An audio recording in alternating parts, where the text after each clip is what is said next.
Dora Boutot, bonjour. Bonjour. Alors, vous êtes ancienne rédactrice en chef de Combini, du site Combini. Vous êtes créatrice de la page Instagram Tajoui. Pas mal, ça.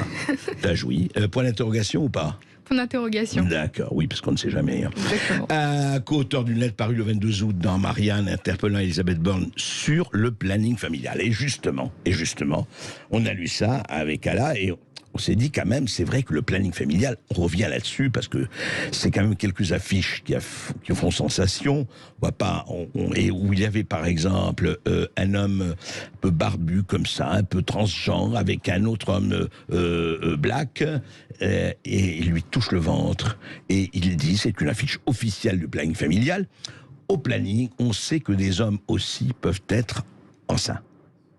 Alors, c'est intéressant parce que moi, je ne savais pas. Et effectivement, je suis content que le planning m'apprend que je peux accoucher. C'est vrai que c'est une révélation. J'en ai parlé à des amis qui sont bouleversés. Alors, Dora Boutot, comment on en arrive là? Expliquez-nous. On en arrive là parce que, de façon un peu insidieuse, il y a l'idéologie transactiviste qui avance doucement mais sûrement au niveau législatif en France, mais aussi au niveau culturel. C'est-à-dire que cette idéologie-là se répand énormément sur... C'est quoi le transactivisme? Le transactivisme, c'est donc l'activisme pour les droits des personnes trans. Moi, je n'ai absolument rien contre les personnes trans. Ce qui me dérange... Chacun fait ses choix. Chacun fait ses choix. Sauf que ça me dérange quand cet activisme tend à effacer les femmes, déjà dans le langage, et aussi les droits des femmes. Et en fait, le but de cette idéologie, c'est l'autodétermination. C'est l'idée que, en fait, être un homme ou une femme n'est pas une réalité biologique, mais est un ressenti. Et que donc, par conséquent, à partir du moment où on se sent quelque chose, eh bien, on est quelque chose. Il n'y a plus de nature, la nature cède à la culture. Exactement. Oui. Et donc, il n'y a aucune différence entre hommes et femmes. Si je choisis d'être un homme ou une femme, ou à dire autre chose, c'est mon choix et ma liberté. C'est ça. C'est exactement ça. Et là où il y a une problématique, et c'est pour ça que cette affiche est extrêmement intéressante, c'est que donc le planning familial nous parle d'un homme enceint.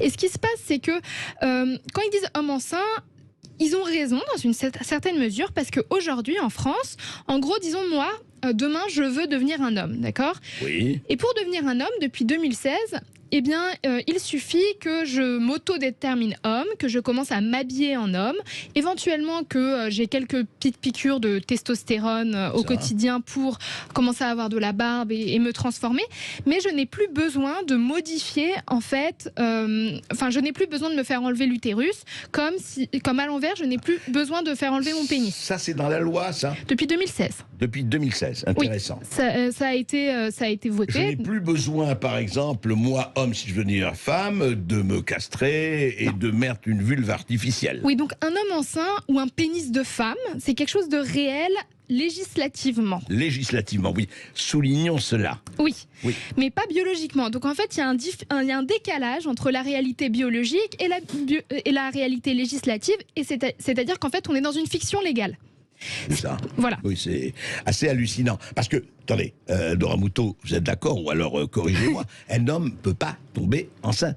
Un homme ne peut pas tomber enceint. Il ne peut pas accoucher, d'un bébé, non. Mais quand on parle d'homme, en fait, ça dépend ce qu'on met derrière le terme homme. Est-ce qu'on met homme et femme en termes de sexuation, et dans ce cas-là, oui, c'est impossible, ou est-ce qu'un homme ou une femme, c'est la notion d'identité de genre? Et si on parle d'homme et femme au niveau de l'identité de genre, c'est donc possible. Et donc le débat, il est sur... pour mon cas, moi, je veux sauver le terme femme et homme, et je veux que ça continue à être relié à la sexuation et non pas à l'identité de genre. Bah écoutez, moi, ça me paraît frappé au coin du bon sens. Oui. Parce que vous savez ce qui se passe quand même.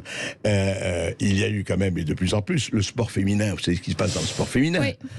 L'homme qui était 340e en natation, je suis femme, je m'appelle Emma, je participe au cours de natation, je suis premier. Et en boxe féminine. Oui. Il y a eu des crânes fracassés parce que l'homme est arrivé, enfin il s'appelle femme, et puis voilà. Mais comment c'est possible? Comment est-ce possible? Comment peut-on être en arrivé là? On en arrive là parce que en fait, une partie des transactivistes travaillent depuis plus de 10-15 ans en fait pour faire changer les lois.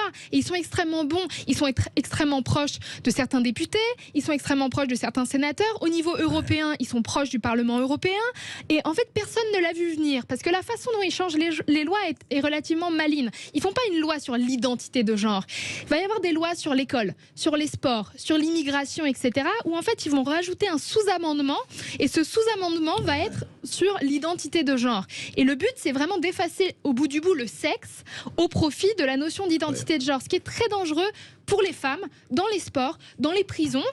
Aux États-Unis, il y a des mâles qui ont fait des violences aux femmes, qui se retrouvent d'abord dans des prisons d'hommes et qui demandent ensuite à transitionner et qui sont ensuite envoyés dans des prisons de femmes. Je suis devenue une femme, donc je vais en prison de femmes. Voilà, exactement. Dans les vestiaires, ça pose problème.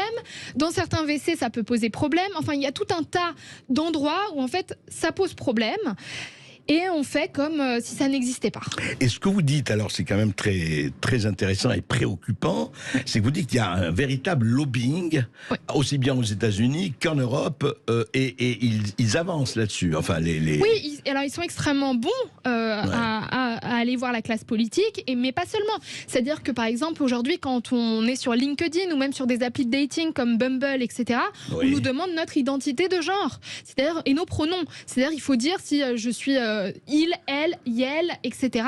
Et donc on se rend compte qu'il y a une partie en fait, des boîtes américaines qui sont déjà complètement à fond dans cette idéologie-là. On se rend compte qu'au niveau de la classe politique, ça commence à avancer. Et en fait, il faut aussi réfléchir à pourquoi on pousserait une idéologie qui touche une si petite minorité. C'est-à-dire, par exemple, le droit des personnes handicapées en France. Je veux dire, il n'y a toujours pas d'ascenseur dans les métros. Que se passe-t-il? Moi, quand je veux amener ma grand-mère au cinéma, c'est une galère absolue pour savoir dans quel cinéma est-ce que je peux amener ma grand-mère.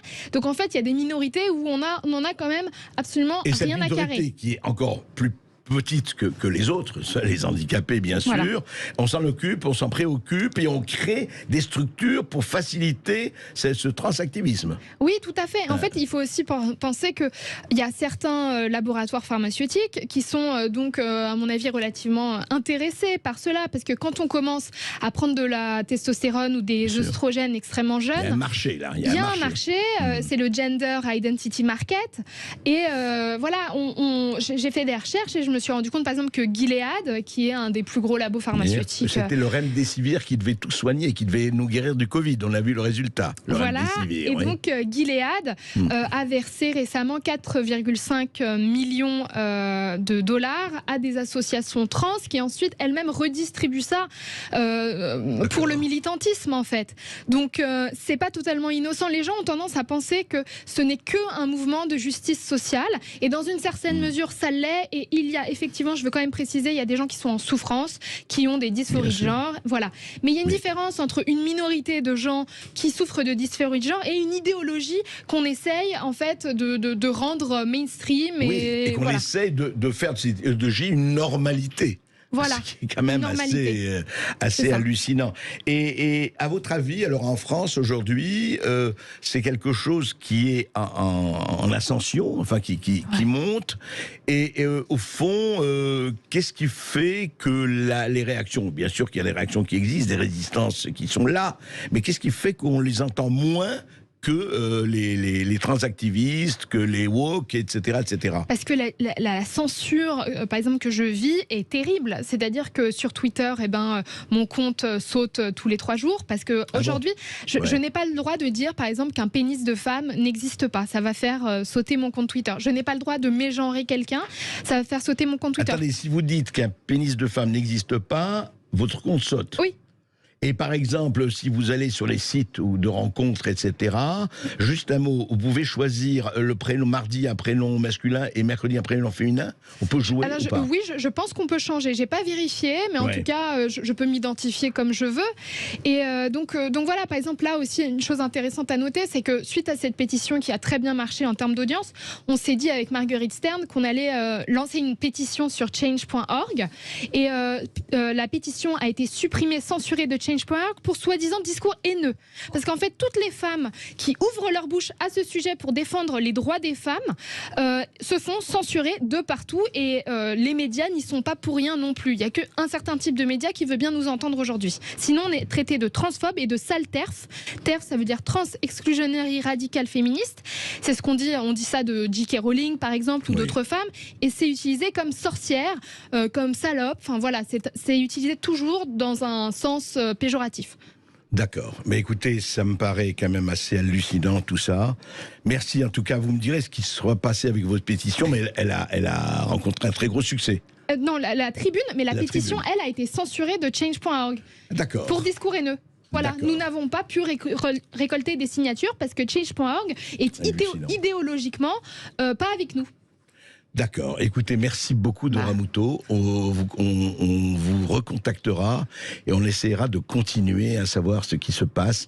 Mais quand même, quelque chose de formidable, c'est au fond, j'ai le droit de le dire, comme vous avez dit aujourd'hui, donc une femme n'a pas de pénis, c'est pas possible. Je vous signale que pour le moment, je ne suis pas poursuivi. Mon compte Sud Radio n'a pas été fermé.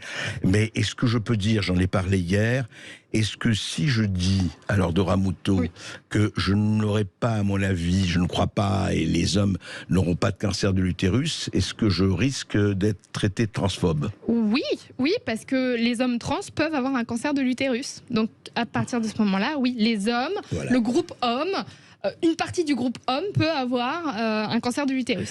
Eh bien, je rappellerai la phrase de Jacques Prévert qui quand même va nous élever un tout petit peu. Il disait qu'il y a des gens qui dansent sans entrer en transe. Il y a des gens qui entrent en transe sans danser. Et ce phénomène s'appelle la transcendance. Pas mal. Merci. Sud Radio.